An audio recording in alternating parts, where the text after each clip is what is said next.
Ya llevo unos cuantos proyectos construidos que involucran modelos de lenguaje y todos tienen una cosa en común, que se pueden organizar en 5 etapas. Y aunque te sorprenda, el prompt es recién la cuarta. El tema es que la mayoría empieza por ahí y por eso se traban. Por eso en el video de hoy te voy a dar un mapa completo de cómo construir una solución con LLMs paso a paso, qué hacer en cada uno, qué decisiones tomar y cómo saber cuándo termina cada una de las etapas y cuándo empieza la siguiente, para que puedas empezar a crear tus propios proyectos que involucren modelos de lenguaje. Y ten en cuenta que si no seguís estas 5 etapas, ¿sí?, no estás trabajando, estás improvisando y rogando que el modelo adivine qué es lo que vos necesitas. La primera etapa es entender el problema. Sí, es importante que, por más que estás construyendo proyectos para tu portfolio, en definitiva vos querés mostrar que servís para trabajar en una empresa, y ahí lo que vas a estar haciendo es construir soluciones para otra persona, no para vos. Entonces es importantísimo entender para quién estás construyendo esa solución, es decir, quién es el cliente, cómo la va a usar o para qué la va a usar, ¿sí?, y para qué va a servir esa herramienta, qué es el problema que estás solucionando. Sin saber esto es muy difícil trabajar, y si no entendemos bien cuál es el problema de fondo realmente, que es el que tenemos que solucionar, cuando trabajemos no vamos a entender a dónde tenemos que ir, no vamos a tener un horizonte, y cualquier cosa que nos dé el modelo vamos a creer que es correcto o no, o vamos a tener dudas, vamos a tener incertidumbre, entonces no vamos a saber qué tan cerca o qué tan lejos estamos de encontrar esa solución. Por eso es tan importante plantear el problema.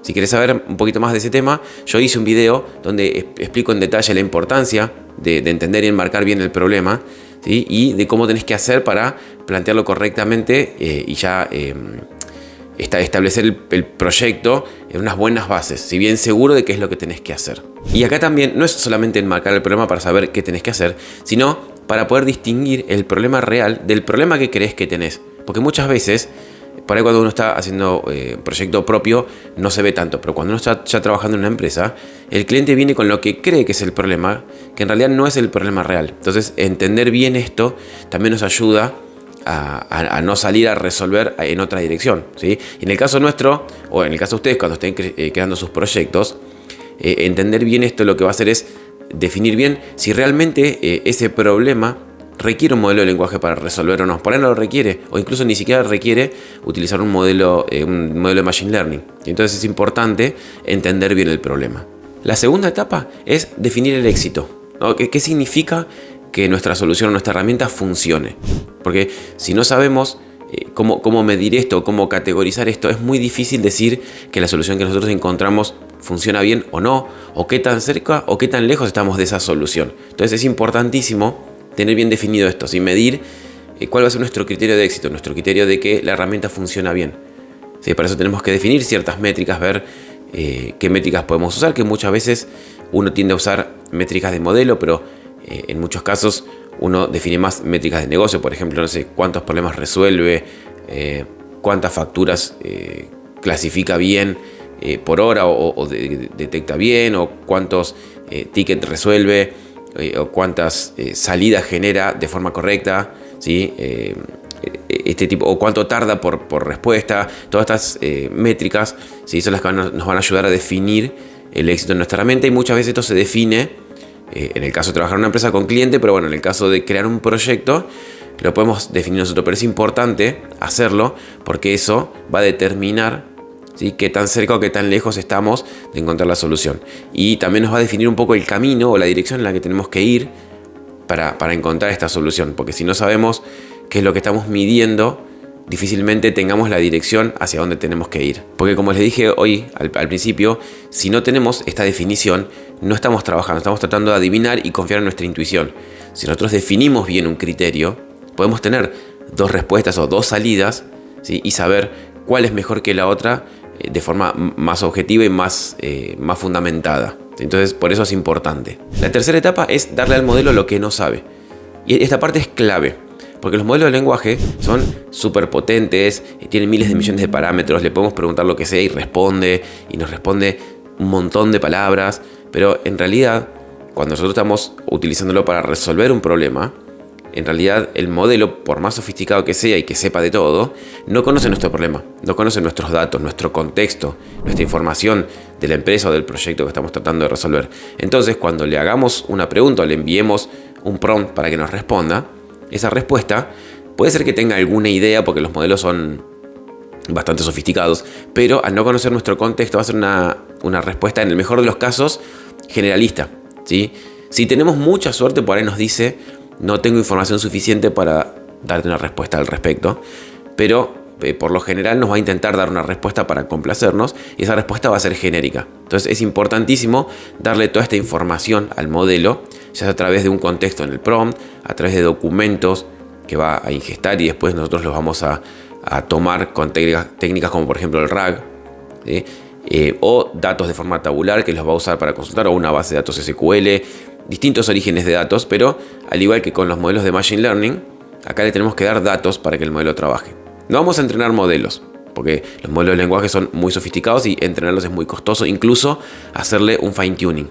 Pero sí es necesario que le demos un poco más de contexto de toda la información que va a necesitar para poder responder. Entonces, en esta etapa es importantísimo definir esos datos, limpiarlos, procesarlos y bueno, ver de qué manera se le pueden dar al modelo para que los utilice para poder responder, porque obviamente no le vamos a mandar un documento de 500 páginas pegado en el prompt. Entonces bueno, hay distintas técnicas y es importante no desarrollarlas ahora, pero por lo menos tener en cuenta los datos con los que vamos a trabajar para después poder definir bien de qué forma se los damos al modelo.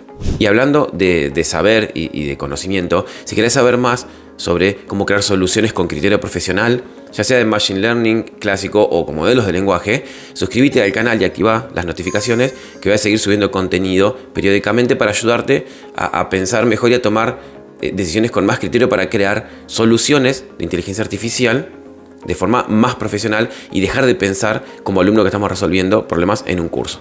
Ahora sí, dicho esto, la etapa 4, que es la que yo les mencioné al principio, es el prompt. Ahora sí interviene el prompt. Pero fíjense, el prompt en realidad, si nosotros tenemos bien hecho todo lo anterior, todas las etapas anteriores, tenemos bien definido el problema, tenemos bien determinado cuál es el criterio de éxito y le dimos todos los datos necesarios para que tenga contexto de la solución, la parte de crear el prompt es casi hasta, me arriesgaría a decir, de las más fáciles, de las más simples. Porque ya hoy día los modelos son suficientemente sofisticados como para no tener que hacer una ingeniería de prompt muy compleja para que nos dé un buen resultado. Lo importante es que tenga buenos datos, que sepamos qué es lo que le estamos pidiendo, que sepamos con qué grado de precisión o de sofisticación necesitamos esos resultados, y eso lo definimos en los pasos anteriores. Ojo, crear prompt tiene sus técnicas, tiene su arte. No digo que sea trivial, que cualquier cosa que le pedís ya resuelve bien, pero por suerte hoy día los modelos avanzaron bastante y no es necesario hacer una ingeniería de prompt de estar horas y horas y horas modificándolo. De hecho, hay un estudio que muestra que llegado a un cierto punto, ¿sí? Trabajar más sobre el prompt o intentar mejorarlo no produce mejores resultados. Entonces ahí hay que intentar reforzarlo con otras técnicas. Hay un montón de técnicas y de patrones de diseño para trabajar sobre eso, que hacen que mejoren los resultados, pero el prompt llega un momento que llega a un límite, ¿sí? Por eso lo que yo les digo, que no hay que hacer hincapié en tomar el prompt como lo central de nuestra solución y que el resto viene todo de ahí para abajo. Y ahora bien, ¿por qué casi todos arrancan por acá? O arrancamos por acá porque en su momento yo también, los primeros ejercicios, los primeros proyectos que hacía con modelos de lenguaje, me concentraba mucho en el prompt. Porque es la parte más visible. Porque nosotros podemos, en 3 o 4 líneas de código, enseguida ya conectarnos con alguna API de OpenAI o de Anthropic, o localmente con Llama de Meta, la que sea, y ya pasarle un prompt y que nos devuelva algo. Y modificar ese prompt y nos devuelve otra cosa, ¿sí? Mejor o peor, pero nos genera una sensación de avance porque enseguida estamos conectados con el modelo de lenguaje, ¿sí? Pero en realidad es una trampa, porque si no tenemos bien definido todo lo otro, vamos a estar resolviendo sin un horizonte, sin saber bien qué es lo que estamos resolviendo o cómo mejorar ese prompt, o si modificamos ese prompt, si está mejorando o no. Por eso es importante tener todo lo anterior, ¿sí? Bien definido y bien enmarcado, para que el prompt pueda ser algo predecible, o sea, que sepamos bien qué es lo que tiene que dar y no que sea una lotería que tengamos que andar adivinando en cada ejecución si lo que nos devuelve está bien o no. Y la quinta etapa, la última, es sacarlo del notebook o del archivo .py en el que nosotros estamos experimentando, porque en realidad lo que vamos a querer hacer nosotros con nuestro proyecto es que se convierta en una solución, que lo pueda usar otro y que pueda solucionar un problema, y para eso necesitamos que no funcione solamente de forma local en nuestra computadora. Entonces ahí es importante prepararlo para desplegarlo en producción. Si les interesa, les puedo mostrar en otros videos cómo hacer para llevarlo a producción, para tenerlo desplegado en la nube. Pero es importante tener esto presente. Y antes de desplegarlo en la nube hay que tener en cuenta un montón de cosas que van a empezar a aparecer cuando lo tengamos desplegado, que cuando nosotros estamos experimentando no aparecen. Como por ejemplo, los costos, a diferencia de un modelo de Machine Learning que entrenamos nosotros, acá vamos a tener costo por uso. Entonces es importante entender bien cuáles son los costos y cómo construimos el prompt y la cadena de prompt y respuestas para que el costo de uso no se vaya de nuestras manos, sobre todo porque si esto eventualmente la idea es que quede desplegado para que lo puedan usar otras personas, ya no lo usa una persona, lo puede usar 10, 100, miles, decenas de miles, o sea, y es multiplicar el costo que tenemos nosotros, que pueden ser centavos, por 10.000 personas, ¿sí? Hace que por ahí los costos de la herramienta se disparen, ¿sí? Sin tener en cuenta, bueno, costos como por ejemplo lo que costaría tenerlo desplegado en la nube. Aunque si son proyectos personales, hay lugares con ciertas condiciones que los podemos desplegar de forma gratuita, como Hugging Face Spaces, por ejemplo. Pero también empiezan a aparecer problemas como latencia, que es el tiempo que tarda entre que nosotros le hacemos la pregunta y que nos responde. Entonces, cómo diseñamos el prompt también hace y afecta el tiempo de respuesta. Después hay un montón de otros factores, como por ejemplo que aparecen casos de borde, que serían supongamos que el prompt es para que uno le haga preguntas tipo un chatbot. Empiezan a aparecer casos que para él no está contemplado en el estándar o en el camino feliz o el happy path, como se le llama, y hay que ver qué hace el modelo en esos casos, o que no está seguro de la respuesta, que hay ambigüedad, qué hace, da un error, no anda, o se cae la API de OpenAI, por ejemplo, tira un error, o le tenemos que hacer que en ese caso devuelva un cartelito que diga que no está funcionando para que el programa siga levantado y no rompa, ¿sí? Hay un montón de cosas, hay mantenimiento que empieza a aparecer, porque con el tiempo el modelo empieza a bajar su performance, o empiezan a aparecer problemas, situaciones que no estaban contempladas y por ahí el programa rompe. Entonces, bueno, todas esas cosas, ¿sí? Son las que hacen que nuestro programa pase de ser un ejercicio teórico de juguete que tenemos en nuestra computadora a algo robusto que se aguante el uso y se aguante el tiempo, ¿sí? Y eso es lo que marca la diferencia de una demo que impacta, donde le pasamos justo siempre las preguntas correctas para que responda bien y cause el efecto wow, ¿sí? De algo que sea realmente robusto y que sirva como producto, que es lo que realmente queremos lograr nosotros, para después, si esto lo ve un técnico de selección o un hiring manager, un líder técnico, muestre, ¿sí? Que nosotros sabemos trabajar de forma profesional con este tipo de modelos. Bueno, acá en este video les compartí, ¿sí? Estas 5 etapas que quiero que se las lleven como checklist para cuando empiecen a generar sus proyectos de modelo de lenguaje, o si ya estaban trabajando en alguno, lo sigan paso a paso, ¿sí? Para no olvidarse ninguno y que el problema les quede bien definido, que sepan bien cuál es el criterio que van a usar para definir el éxito, todo antes de empezar a trabajar sobre el prompt, ¿no? Y que también entiendan un poco el lugar que realmente ocupa el prompt en toda la solución. Quiero que me dejes en los comentarios si ya estuviste trabajando con modelos de lenguaje, qué tipo de proyectos hiciste y si trabajaste con estas etapas, o si por no implementar alguna de estas etapas después tuviste problemas más adelante y el programa te explotó por otro lado por no considerar ciertas cosas.